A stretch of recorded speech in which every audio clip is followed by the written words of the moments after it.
ઇંગોરાળા ગામના પાદરમાં જેનો વાસ એવા સંત શ્રી હર્ષાનંદ બાપુની અમર સત્ય કથા।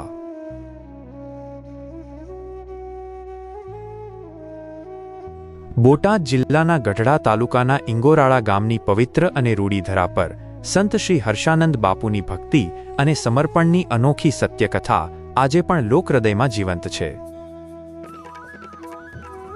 સૌરાષ્ટ્રની આ ધરતી સંતો અને શૂરાઓની ગણાય છે, પરંતુ ઇંગોરાળા ગામ માટે હર્ષાનંદ બાપુ તો સાક્ષાત પરમાત્માનું સ્વરૂપ હતા, કારણ કે બાપુની ભક્તિમાં જે દિવ્ય શક્તિ હતી તે આખા ગામના કલ્યાણ અને સુખાકારી માટે વપરાતી હતી। ઇંગોરાળા ગામ પ્રત્યે બાપુનો પ્રેમ એટલો અગાધ અને નિસ્વાર્થ હતો કે ગામના નાનામાં નાના કામથી લઈને મોટામાં મોટા સામાજિક કે ધાર્મિક પ્રસંગો સુધી બાપુની સલાહ વગર એક પણ ડગલું ગામના લોકો માંડતા નહોતા।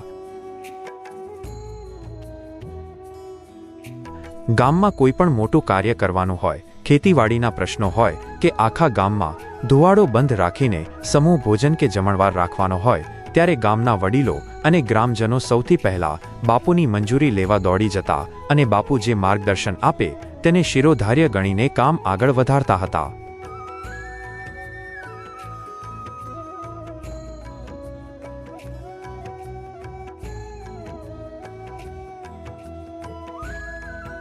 બાપુ જે શબ્દ બોલે તે ગામ માટે આદેશ સમાન બની જતો, કારણ કે સૌ જાણતા હતા કે બાપુની વાણીમાં ક્યારેય સ્વાર્થ નહોતો, પણ માત્ર ગામનું હિત જ છુપાયેલું હતું।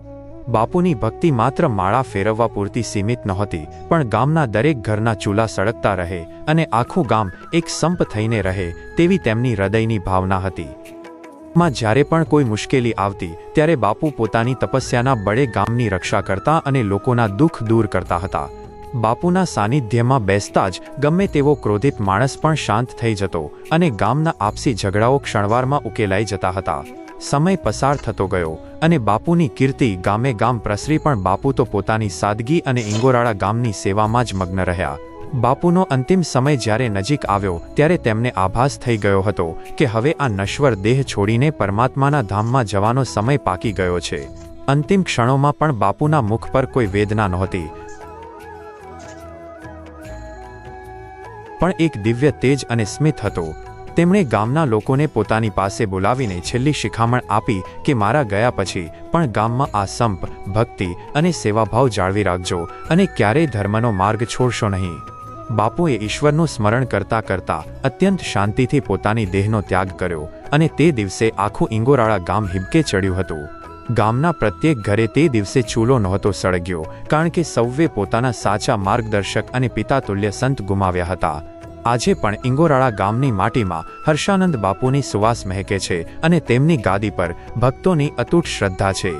બાપુ ભલે દેહ સ્વરૂપે નથી, પણ તેમના આશીર્વાદ આજે પણ ઇંગોરાળા ગામની રક્ષા કરી રહ્યા છે તેવી લોકમાન્યતા છે।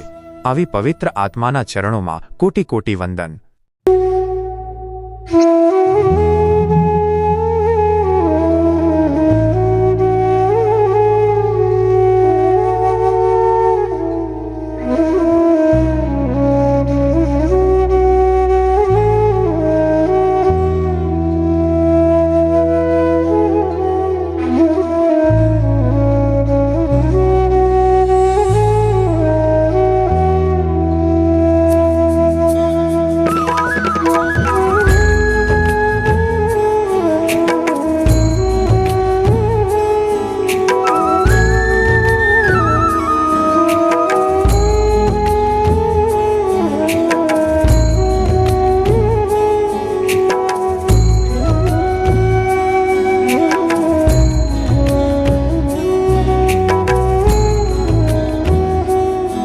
ની આ સત્ય કથા અને તેમનો ગામ પ્રત્યેનો પ્રેમ ગમ્યો હોય તો એટ ઇતિહાસ દર્શાંગુજ ચેનલને લાઇક, શેર અને સબસ્ક્રાઇબ જરૂર કરજો અને કોમેન્ટ બોક્સમાં ભાવથી જય હર્ષાનંદ બાપુ લખવાનું જરાય ભૂલશો નહીં।